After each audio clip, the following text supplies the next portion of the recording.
Member of parliament اور اس کے علاوہ جو ہمارے چکوال کے اندر جو ہمارے جتنے بھی پولیٹیکل ہمارے کارکن ہیں، میں سب سے پہلے تو اس چیز کے اوپر اپنی خوشی کا اظہار کرنا چاہتا ہوں کہ میں جب چکوال آیا ہوں تو انشاءاللہ وہ اس طرح کے پروجیکٹس لے کے آیا ہوں جس سے ایک معاشرہ بدلتا ہے۔ لوگ کہتے ہیں کہ جی تبدیلی کیا ہوتی ہے؟ تبدیلی سب سے پہلے ذہنوں میں آتی ہے، پھر گراؤنڈ پہ آتی ہے۔ یہ یاد رکھیں پلیز۔ لوگ سمجھتے ہیں کہ تبدیلی کو ایک بٹن آن کرو تو تبدیلی آ جاتی ہے۔ تبدیلی پہلے لوگوں کے ذہن بدلتے ہیں۔ تو میں اس کے اوپر آنے سے پہلے، کیونکہ اس چیز کے اوپر بات کی گئی کہ چکوال اور یہ سارے یہ علاقہ جہلم، چکوال، میاں والی، یہاں بہت زیادہ لوگوں نے پاکستانی فوج میں وہ گئے اور ان کی بڑی قربانی ہے پاکستان کے لیے۔ تو اس لیے مجھے احساس ہے کہ جب میرے آنے سے پہلے ہمارے منسٹرز نے بات کی اور ممبر آف پارلیمنٹ نے کہ جو ایک پہلی دفعہ کسی پاکستان کی پولیٹیکل اپوزیشن نے جس طرح فوج کے اوپر حملہ کیا ہے، یہ پاکستان کی تاریخ میں کبھی نہیں ہوا۔ اس سے پہلے جنرل مشرف کے اوپر تنقید کی جاتی تھی، لیکن جنرل مشرف پولیٹیکل تھے، یعنی وہ ملک کے سربراہ بھی بن چکے تھے اور آرمی چیف بھی تھے، تو اس کے اوپر تو تنقید تھی۔ لیکن آج کل جو تنقید کی جا رہی ہے، مجھے بڑے افسوس سے کہنا پڑتا ہے کہ وہ زبان استعمال کی جا رہی ہے جو ہندوستان کی پروپیگنڈا مشین پاکستان کی فوج کے خلاف استعمال کرتی ہے۔ ایک آپ کی پتہ نہیں کتنوں کی نظروں سے گزرا، یورپین یونین کی ڈس انفارمیشن لیب، انہوں نے انکشاف کیا کہ ہندوستان نے فیک سائٹس، میڈیا سائٹس بنائی ہوئی تھی کوئی 700، جس میں انہوں نے مرے ہوئے لوگوں کے نام پہ بھی نیوز آئٹمز ان کے نام سے بھی دیتے تھے، پھر اخباروں کے فیک اخبار بنائے ہوئے تھے، اور اس کا صرف سب سے زیادہ مقصد یہ تھا کہ پاکستان کو ایک بری نظر میں دنیا میں پیش کریں، پاکستان میں کہیں کہ افراتفری پڑی ہوئی ہے تاکہ کوئی باہر سے سرمایہ کاری نہ کرے پاکستان میں۔ اور پھر پاکستانی فوج کو خاص طور پہ ٹارگٹ کیا گیا، کیونکہ ہندوستان چاہتا ہے کہ پاکستانی فوج کمزور ہو، اور اب سے نہیں، پہلے سے وہ چاہتے ہیں، ان کی پوری ایک پلاننگ ہے کہ دنیا میں پاکستانی فوج کو ایک ایسی نظر پیش کیا جائے کہ وہ ایک روگ آرمی ہے، وہ دہشت گرد ہیں۔ نریندر مودی پچھلے آرمی چیف کو تو کھل کے کہتے تھے کہ دہشت گرد ہے۔ تو بدقسمتی سے پتہ یہ چلا کہ یہ جو فیک سائٹس تھیں ہندوستان کی، یہ اس اپوزیشن کو بھی یہ جو اے پی ڈی ایم ہے، اس کو بھی آگے وہ پروموٹ کر رہے تھے، اور کئی ایسے صحافی ہیں جو ان کو بھی پروموٹ کرتے ہیں اور وہ ہندوستان کی اس ڈس انفارمیشن کے حصہ تھے۔ تو کہنے کا مقصد یہ ہے کہ پہلی دفعہ ہوا ہے کہ پاکستان کی اپوزیشن اس طرح پاکستان کی فوج کو ٹارگٹ کر رہی ہے، آرمی چیف کو، آئی ایس آئی چیف کو۔ اس کی کوئی پہلی مثال نہیں ہے۔ اور ٹارگٹ کیا کر رہے ہیں، کیا رہے ہیں کہ جناب الیکشن جو تھا وہ انہوں نے، کیونکہ فوج نے دھاندلی کروائی، اس لیے سلیکٹڈ گورنمنٹ ہے۔ تو اس کے لیے کوئی ان سے پوچھے کہ اگر الیکشن میں دھاندلی ہوئی تھی تو کیا آپ گئے تھے الیکشن کمیشن کے پاس؟ کیا آپ سپریم کورٹ گئے؟ کیا آپ پارلیمنٹ میں آئے؟ کوئی آپ نے فورم پہ کہا کہ دھاندلی ہوئی ہے؟ تو آج جب امریکہ میں الیکشن ہوا تو جب ریپبلکنز کہنا شروع ہوئے کہ الیکشن میں دھاندلی ہوئی، تو میڈیا پہلے کہتا تھا کہ انہوں نے ابھی تک کوئی ثبوت نہیں دیا۔ یعنی وہ میڈیا کہنے کے لیے نہیں تیار تھا دھاندلی جب تک ثبوت نہ ہو۔ تو نہ ثبوت دیے، نہ کسی فورم پہ گئے، اور پاکستانی فوج کو اٹیک کرنا شروع کر دیا کہ جی انہوں نے ایک سلیکٹڈ حکومت لے کے آئے۔ اور اصل میں ہم سب ساری قوم جانتی ہے کہ 30 سال سے یہ جو ان کے لیڈران ہیں انہوں نے دونوں ہاتھوں سے ملک کو لوٹا ہے.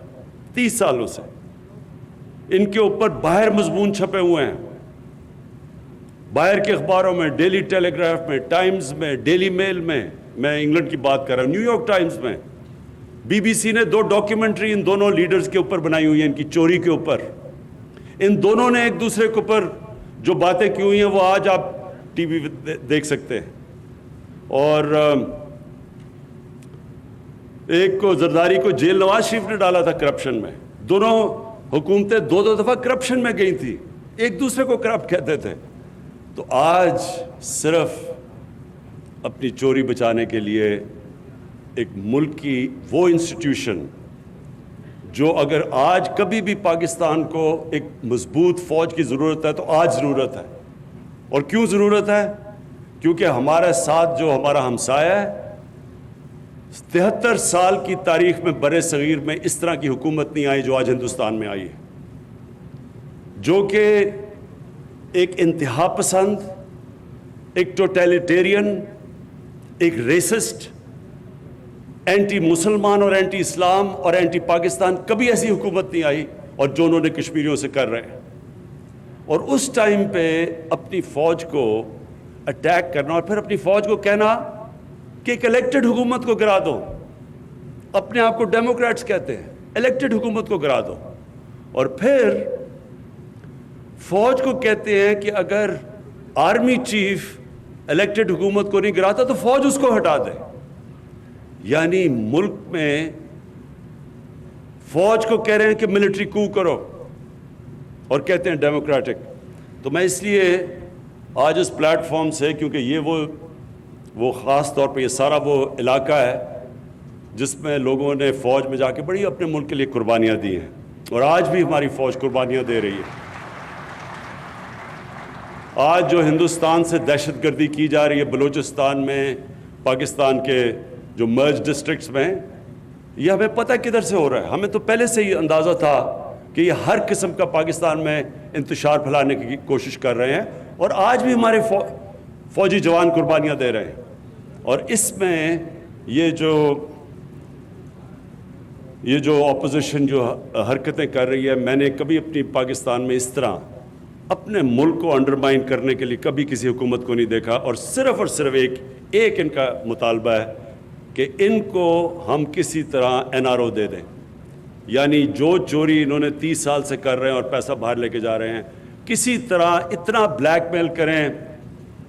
مجھے تو ان کو پتہ ہے کر نہیں سکتے, تو اس لیے اداروں کو اتنا بلیک میل کریں کہ کسی نہ کسی طرح پریشر میرے پہ ڈالیں کہ ان کی چوری کے لیے ہم ان کی چوری معاف کر دیں.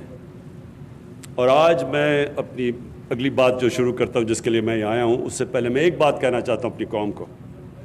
یہ سب یاد رکھ لیں, اگر ان چوروں کو کسی حکومت نے NRO دیا تو وہ اتنی بڑی اس ملک سے غداری کرے گا کہ دشمن وہ کام نہیں کرے گا جو وہ حکومت کرے گی ان کو چوری کو معاف کر کے. جنرل مشرف نے ان دونوں لیڈروں کو NRO دیا, اس کا نتیجہ کیا ہوا کہ 10 سالوں میں پاکستان کا قرضہ 4 گنا زیادہ بڑھا. کوئی بتائے کہ پیسہ کدھر گیا ہے؟ 4 گنا, یعنی 6000 ارب سے پاکستان کا قرضہ ان 10 سالوں میں. ان دونوں کو NRO ملنے کے بعد انہوں نے جو 2 باریاں لی, پاکستان کا قرضہ 30,000 ارب پہ گیا ہے. 6000 سے 30,000. تو جب میں آج جب پارلیمنٹیرینز اور اپنے پولیٹیشین سے بات کر رہا تھا تو وہ سارے کہہ رہے تھے ہمیں سڑکیں چاہیے, اور مجھے سارے آپ کے اس علاقے کو تو میں بڑی اچھی طرح جانتا ہوں, تو مجھے پتہ ہے آپ کے کیا مسئلے تھے. تو میں تب ان کو بتا رہا تھا کہ ایک حکومت جب ہم آئے تو جتنا ہم نے ٹیکس کا پیسہ اکٹھا کیا پہلا سال, اس کا آدھا چلا گیا ان کے لیے ہوئے قرضوں کی قسطیں ادا کرنے میں, آدھا چلا گیا. اور اب یہ جو دوسرا سال ہمارا گزرا ہے, پہلے سال میں ہم نے 2000 ارب یعنی 4000 ارب ٹیکس اکٹھا ہوا, 2000 ارب قرضوں کی قسطیں دینی تھی ان کے لیے ہوئے قرضوں پہ, جو انہوں نے 4 گنا زیادہ قرضہ چڑھایا. اور دوسرے سال میں وہ قرضے بڑھتے جا رہے ہیں کیونکہ ان کے اوپر سود لگ رہا ہے. تو دوسرے سال 2700 ارب ہمیں قرضوں کی قسطیں واپس کرنی پڑی. اس لیے جو پیسہ خرچ کرنا ہے اپنے لوگوں کے اوپر وہ ہمارے پاس کم رہ جاتا ہے. تو یہ ہوتا ہے جب کہ آپ ان لوگوں کو جو کرپٹ ہوتے ہیں جب وہ آ کے ملک کی سربراہی کرتے ہیں تو وہ سارے ملک کا نظام تباہ کر دیتے ہیں, اوپر سے لے کے نیچے تک ایک نظام کو کرپٹ کر دیتے ہیں. آپ ایک تھانے دار کو کیسے کہیں گے یا ایک پٹواری کو کیسے کہیں گے چوری نہ کرے جب ملک کا سربراہ پیسہ چوری کر رہا ہے؟ آپ یہ کیسے کہیں گے یہ جو لوگ جیلوں میں بھرے ہوئے ہیں, یہ جو میرے سے مانگ رہے ہیں NRO دو, تو یہ بیچارے جو جیلوں میں غریب لوگ بھرے ہوئے ہیں ان کا پھر کیا قصور ہے؟ ان کی تو قصور ان سے بہت کم ہے. جو چوری انہوں نے کی اربوں روپے کی اور باہر جا کے بڑے بڑے محلوں میں بیٹھے ہوئے ہیں, تو وہ بیچارے جو جیلوں کے اندر پڑے ہوئے ہیں ان کی تو لاکھوں کی چوری ہوگی. اور اگر ان لوگوں کو سزا ہم نہیں دیتے تو مجھے یہ بتائیں کہ کیا ہم اپنے بچوں کو بتا رہے ہیں کہ طاقتور اس ملک میں جو مرضی کرے وہ بلیک میل کر کے NRO لے لے اور صرف غریب آدمی کے لیے جیل ہے؟ اور اس لیے میں اپنی قوم کو بار بار یاد کراتا ہوں کہ نبی صلی اللہ علیہ وسلم نے کہا تھا کہ تمہارے سے پہلے بڑی قومیں تباہ ہوئیں جو طاقتور کو NRO دیتی تھی اور کمزور لوگوں کو بیچاروں کو جیلوں میں ڈالتی تھی. اب جی میں چکوال کے اوپر آتا ہوں جس کے لیے آج میں یہاں آیا تھا. دیکھیں جو مجھے یاسر آپ کی بات بڑی آج پسند آئی, صرف میں ایک جگہ اگری نہیں آپ سے کرتا کہ آپ نے کہا کہ انڈسٹریل ریولوشن جب آئی یورپ کے اندر تو مسلمان ملکوں کے اندر ہم نے تعلیم پہ زور نہیں دیا. یہ ایکچولی ٹھیک بات نہیں ہے. جب یورپ کے اندر انڈسٹریل ریولوشن آئی تو اس کی ایک اور بہت بڑی وجہ تھی, اس کے ساتھ ساتھ یورپ کے اندر ڈیموکریٹک موومنٹ بھی شروع ہو گئی. اور جو وہاں جب انڈسٹریل ریولوشن آئی تو ان کی جو لیڈرشپ تھی وہ میرٹ کے اوپر آنی شروع ہو گئی اور وہ اکاؤنٹیبل تھی, یعنی قانون کے نیچے تھی ان کی لیڈرشپ.